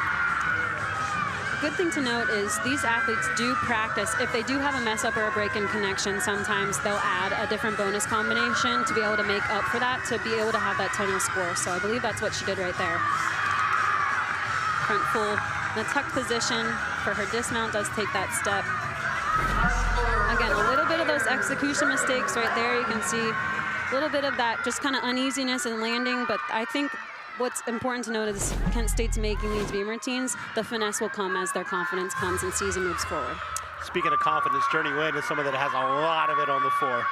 Journey has an incredible routine. She had a little bit of an uncharacteristic floor rotation for her last weekend, but she has huge tumbling. If she's able to control it, the routine is beautiful.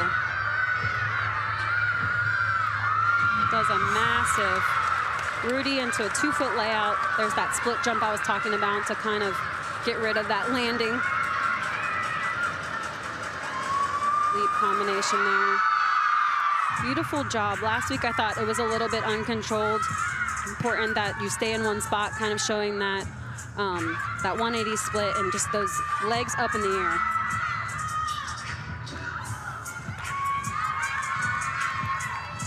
Journey's another one that just as a sophomore has been a crucial part of this floor lineup already. So I think as her career moves forward, she's going to be an absolute rock. There's her very difficult front double full E pass to end. Much better controlled landing than I saw last week. So you can tell she's been working in their one day of practice that they had this week. But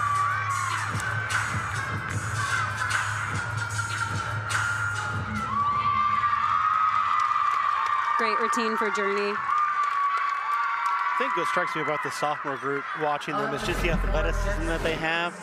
That extra year of nutrition, of strength. It's got to make a big difference between freshman year and sophomore year for these gymnasts. Absolutely, and just you kind of understand what it takes. You know, we kind of talked about the transition from club gymnastics. Beautiful 2 passes there. You can see the quality over quantity is what's really important. It does take a little bit to kind of change your mindset from club into college gymnastics. Understanding the quality over quantity is better sometimes. And what Jason said about these athletes is they're really eager to figure out what works for them, and they're able to communicate that, which as sophomores and some of these freshmen he mentioned already coming in and saying, what can I work on, or this is going to be what helps me be better, you know, next meet is really important. And I think it shows leadership from the top down, and it shows that I think that this team has a ton of potential. They just have to figure out what works to put it together. 9.8 for Journey Wayne. 9.275 the score for Migliore, 1 beam. She said she kind of had to switch things up a little bit. Yeah, absolutely. I did not see her start value. It looks like if I can see behind her was a 9.8 start value, so that kind of factors into that scoring. So it's another one of these juniors, Zoe Rankin for Kent State on beam. Beautiful flight series, back handspring layout, step out. Really solid finish. I love to see that for a beam. It shows so much confidence.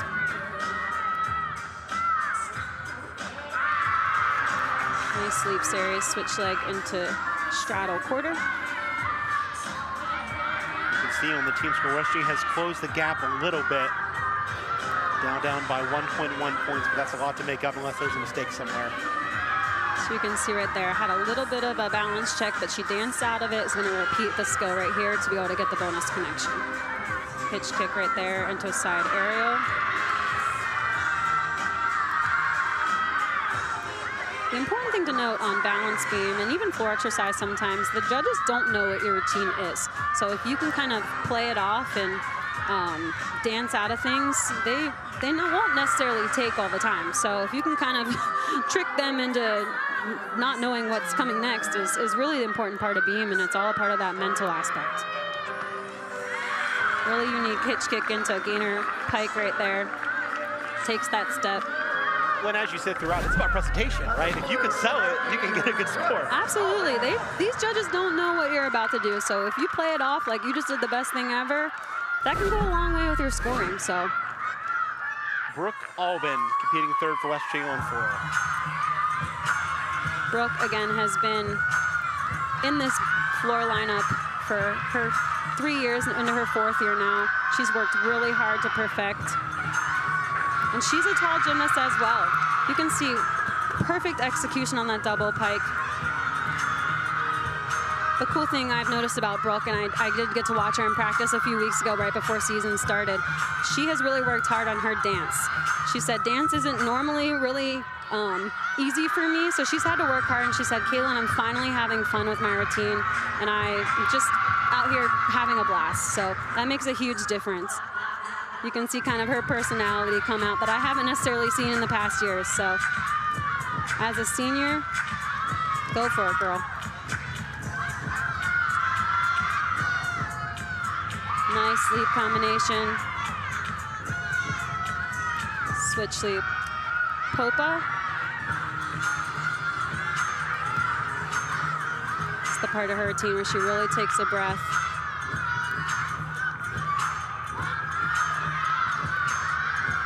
For her last pass.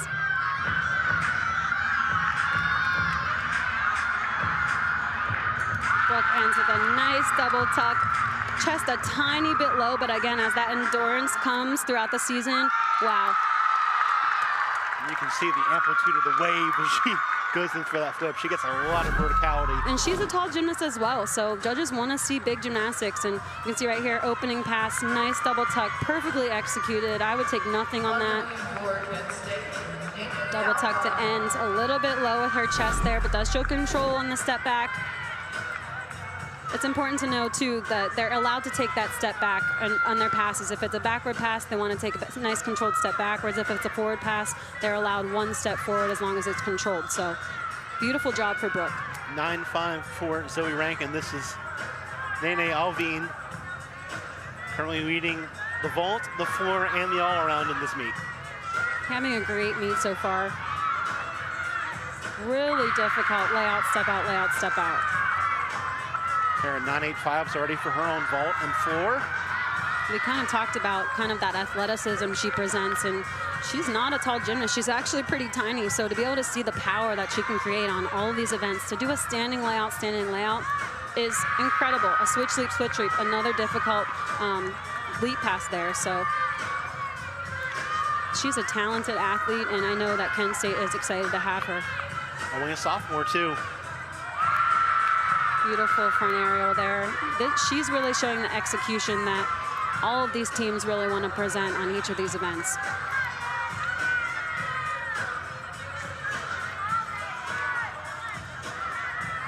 Getting ready for her dismount. Really unique back handspring, step out, back handspring, 2 foot into 1.5. Very cool. What I love about her is she's not holding back. She's not watering down her routine. She's doing some difficult skills, and she's doing them very well. Brooke Albin with a 9.75 in the third spot from West Virginia. Here's Amber Lowe. You can see her dismount here again. A little bit of a direction there, but wow, what a beautiful routine. Amber Lowe's already got a 9.875 on her resume this year on floor. Amber, like Journey, is just a sophomore in this lineup, but was a huge part of this lineup last year. and is continuing to be a rock on this floor routine. Yeah, if they can stay healthy, this sophomore group's going to put up some incredible point totals by the time they graduate. Absolutely. And Amber's presentation is so fun on this routine. You can see her leap series, very nicely controlled, 180 split.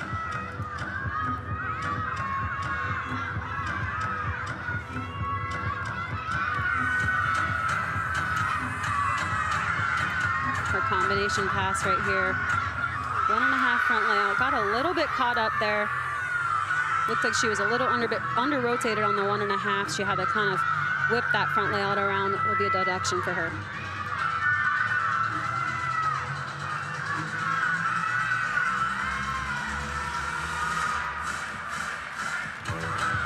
So again, we talked about how much it matters to keep the routine going and not give deductions away. Let's see how her last pass goes.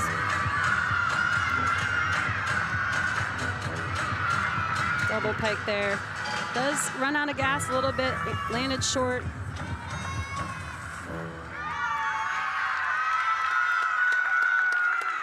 Amber Lowe finishing up in the 4th spot.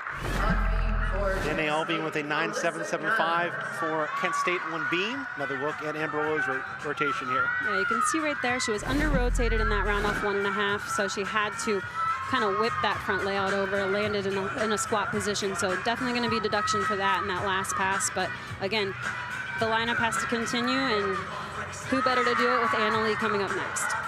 Speaking of who better to do it, Kent State goes to Alyssa Guns on beam.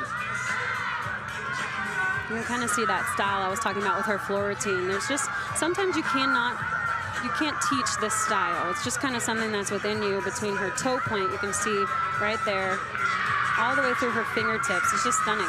9.85 in the opener, 9.9 is her career high.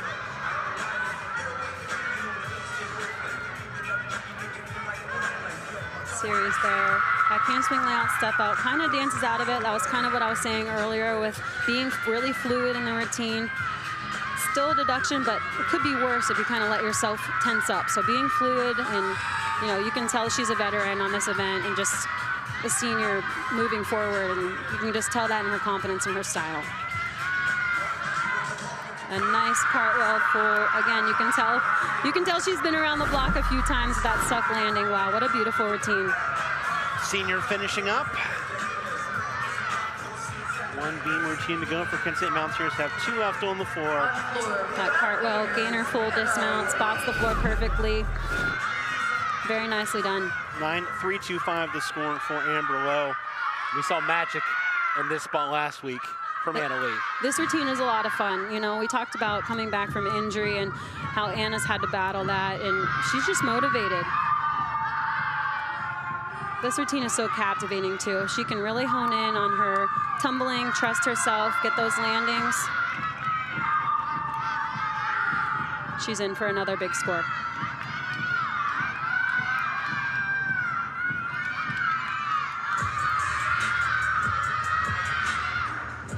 Huge front double full, almost sticks it. Did that exactly how she did it last weekend. She actually stuck it.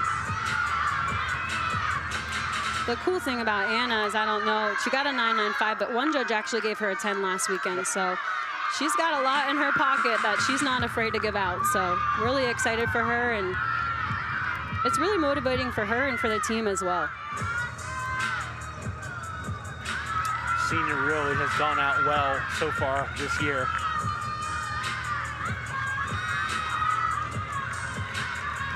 And she's having fun with her choreography. You can see that, veteranness of just showmanship.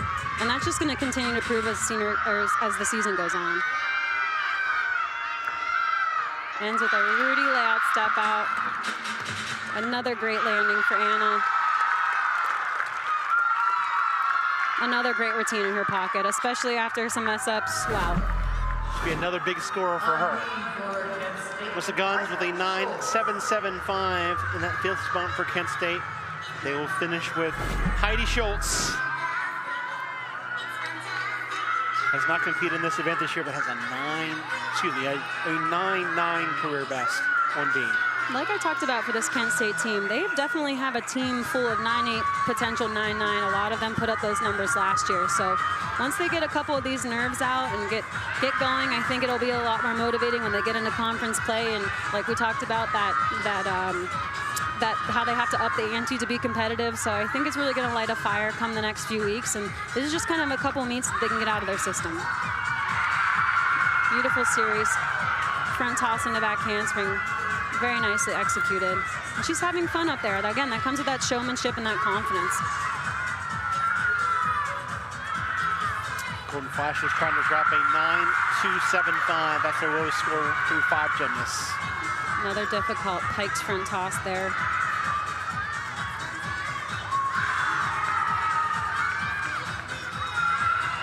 Great beam routine going in that final spot for Kent State.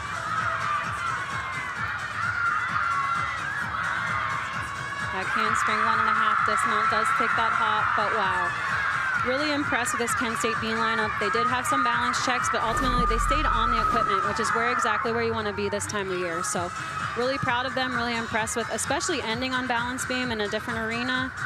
Very nice job for this team. And that was their best rotation last week, coming in 24th in the nation on beam when they showed it. Still waiting the score for Anna Lee. And West Virginia will finish up with Emerson Smith on the floor, 9.85 in her routine last week. Emerson opens up with a really difficult round off full in, so excited to watch her, you know, in the Coliseum for the first time. She is such a floor worker. You know, some people just got it, and she's got it on this event. So as a freshman, you know, anchoring a lineup, that's impressive and that's exciting for her, and she's just going to have a great career. So I really want to see her go out, just have fun with this routine and do what she knows how to do. Math being done at the scores table right now, and they're about to flash the score for Anna Lee, the 5th mountaineer on floor. Off goes Emerson Smith. The cool thing about Emerson is she's so willing to put in extra work.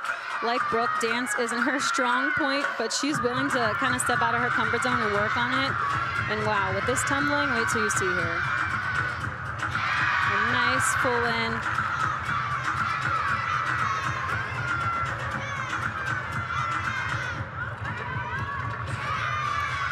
And watch her jump series here. You can see the height and the control. Beautiful switch leap, popa popa.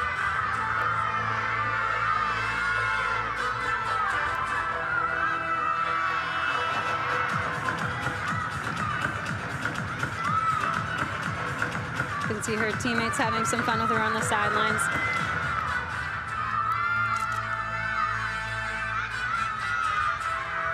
I definitely think as season goes on and as her career goes on, she's really going to start to learn to own herself in these routines and really just put out a stellar performance, because her tumbling's there. She's just the whole package.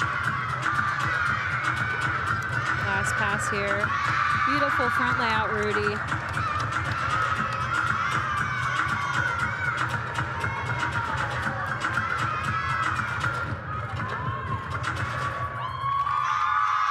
Nice anchor position there for West Virginia. What an exclamation point to the day and to this floor lineup. And as a freshman, really, really impressed. First pass here. Huge full in. Like to see her land with her chest up, but again, that's going to come with just some few meets under her belt. Nice layout Rudy there. Shows good control. She's going to have a great career here at West Virginia. Meanwhile, Heidi Schultz put up a 9.85 on beam, so that is going to win the beam for Schultz and Kent State today. Ruben Sky doing an exhibition, can't keep her balance. And again, these exhibition spots are important, and luckily Kent State did have hit 6 routines, a little bit of mishaps with connections and some balance checks, but overall, really impressed with this Kent State team. I think they have a lot of motivation moving forward. That's kind of something Coach Bryce said, is they had such a great preseason. Sometimes almost when you have too good of a preseason, you kind of start the meet like, oh, we got this. And then just to have some mishaps this week and last week to start off, I think it's going to be really motivating for them to really get back on track and do what they know how to do. Waiting the score for Emerson Smith. The judge that we can see has a 9.65 up.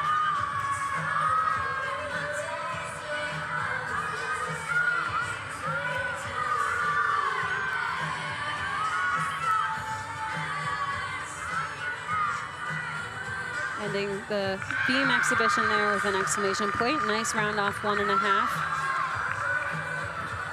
Niskaya, so she initially was in the all-around, but ended up competing in exhibition on beam. So Alvin deservedly is going to win the all-around with a 38.55. You see Taylor Tui here, freshman also for this West Virginia team, in exhibition for floor. She's another one that has extremely amazing presentation. Kind of trying to find her own, find her confidence with her tumbling. But again, that's what these exhibition routines are for, just to kind of get out there, get some nerves under your routines and see how they handle it. So 9-7 the score being shown for Emerson Smith to close it up for West Virginia.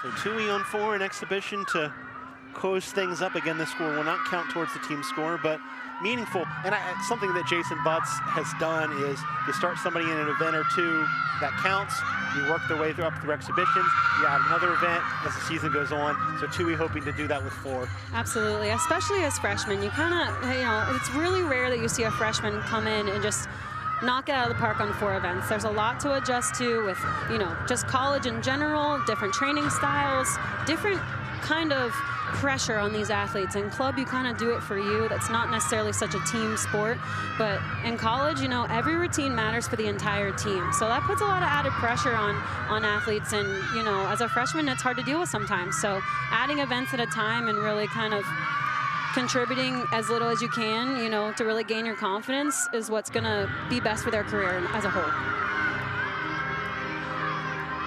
You can see how beautiful her dance is here. She was a bit short on those leaps there, so I'm not sure that she'll get credit for that. But again, comes with experience and just kind of learning what works for each athlete.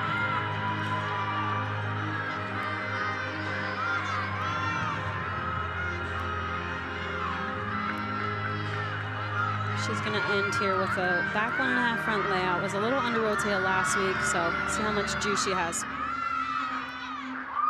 Much better. Stunning routine.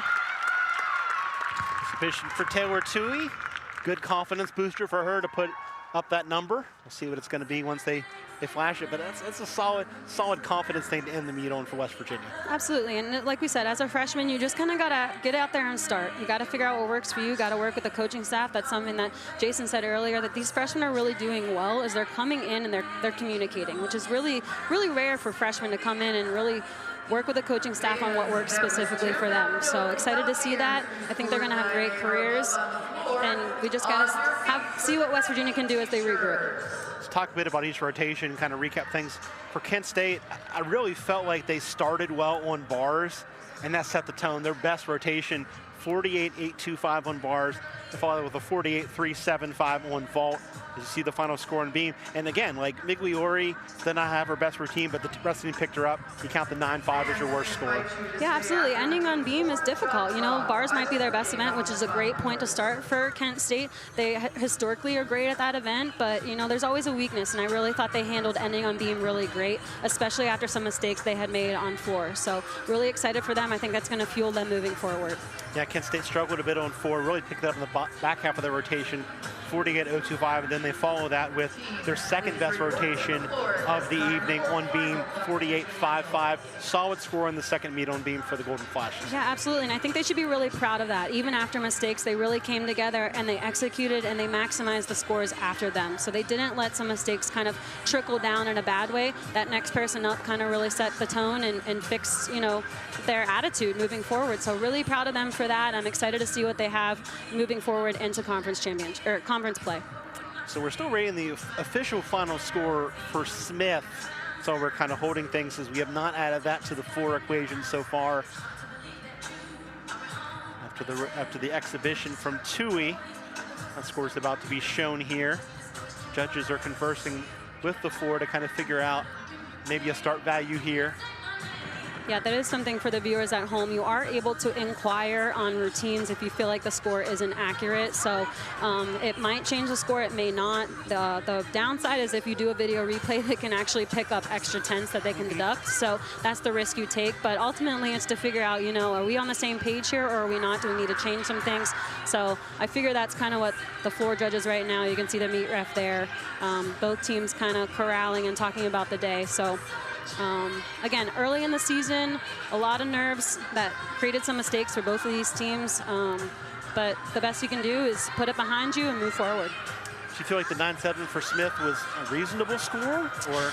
You know, again, I kind of mentioned earlier that the change in college gymnastics judging. So it's hard to tell right now. I think it's a little low. I mean, if we're really difficult on, I can see definitely some mistakes they pointed out, but you know, it can be difficult as an athlete you put in all this hard work, you think you did a great routine, and to not be rewarded for it is difficult, especially when scores across the country aren't always the most consistent. So, like I said, the best thing you can do is kind of put it behind you. You know, I did make some mistakes here. This is what I can work on. Ultimately, what they got to do is give the judges nothing. Unfortunately, that's the part of the sport, is to be perfect, and you got to try to be as close to that as you can be. Again, we're waiting on the official floor score. Let's talk about the other rotations for West Virginia. Vault, middle of the pack, 48-2. That's their second best out of 3 meets. Actually had their best day so far this year on bars with a 48.75. That was the best score so far. Beams went wrong, though. 46.65. You had a 9.15, a 9.675, 9.075, a 9.5, an 8.975, and a 9.25. Then Smith finishing off. Yeah, I definitely think they're going to be disappointed in the beam lineup for sure. You know, they work really hard. I was able to watch them in an inter squad in December before season started, and they all nailed it. So the talent's there, that unfortunately they just have to be able to handle the pressure. So that's going to be a lot on working mindset, not really reinventing the wheel, but be able to do the job they know how to do that they've done all through club. I mentioned the added pressure there is on these athletes when you get to college gymnastics, but that ultimately doesn't mean you can miss your event. So I really want to make sure they go back in and refocus and be able to make those lineups. I will say, ending on a higher note, I actually thought their vaults were much better than I've seen. Their landings were better. I think they're big vaults, so a little bit disappointed in the scoring there, but again, it's changed, so got to make sure we're sticking those vaults. I thought the bar rotation went really well. There's definitely some people in and out. Unfortunately, Miranda Smith is out with an injury from last week, so she was a huge staple in that bar lineup, and beam lineup, and vault lineup. So, you know, somebody they're missing there. But again, it's a part of sports, and you have to be able to kind of step in and make those lineups and be able to adjust. So, the next man's always got to be ready. We mentioned the short week leading into this meet, a longer week for both teams before they head into conference play. Both will be in competition. January 26th, West Virginia is at Denver at 4 Eastern, Kent State at Eastern Michigan at 1 Eastern. With a little bit more time, how do you kind of handle that as a coach? Do you give them a day or two to kind of recover? Do you get back into it for a couple of days and then have a break and then go back into it? How do you handle that? I definitely think the turnaround this week was tough on them. Again, they had a long bus ride home from Central Michigan. They had one real day of practice. I talked to Travis. He said they did not really do well in that practice. So I think a lot of turnaround, I feel like they tried to fix a lot of mistakes in a very short amount of time. So I do think you give their minds, first and foremost, a break over everything, kind of recoup, and then come back, and you got to hit the ground running. These are scores you definitely don't want to see to be able to qualify into postseason. Next two meets West Virginia against top 13 competition. They'll go to Denver, who's 13th in the nation, and then 4 and 7 in the nation, Utah. Conference opponent now, and you're bringing in SEC power in Florida. Emerson Smith's score finally posted as a 9-7 to close out scoring. So as they tabulate things here, we'll give you the final score. Kent State is going to win this meet with a score of 193.775. West Virginia 192.325. Now that things are tabulated, Kaylin, kind of give me your final thoughts for both teams, what they did today, what they need to do going forward. I definitely think, again, they're letting first-time nerves, you know, couple meets into the season get to them a little bit too much. So especially West Virginia, they got to be able to find a lineup that's going to come out and hit. That's first and foremost. You got to be able to hit the routines. You have to be confident in that, and then you can work on the execution and maximizing scores. But unfortunately for them, they're really going to have to go home. I'm sure the coaches aren't so happy with the performance today, but they got to leave it behind them, and they have to make strides moving forward. Same with Kent State, just adjusting a little bit of things and moving forward. great meet out of Nene Alvin. She'll win the vault with a 9.85. Beam with, fourth, a 9.85. 38.55, the winning score in all around. So for K1 Mill, I got Michael Minnick saying so long from the WPU Coliseum. Kent State wins this one. All games airing on the ESPN network, so streaming live and archived on the ESPN app. This has been a presentation of ESPN.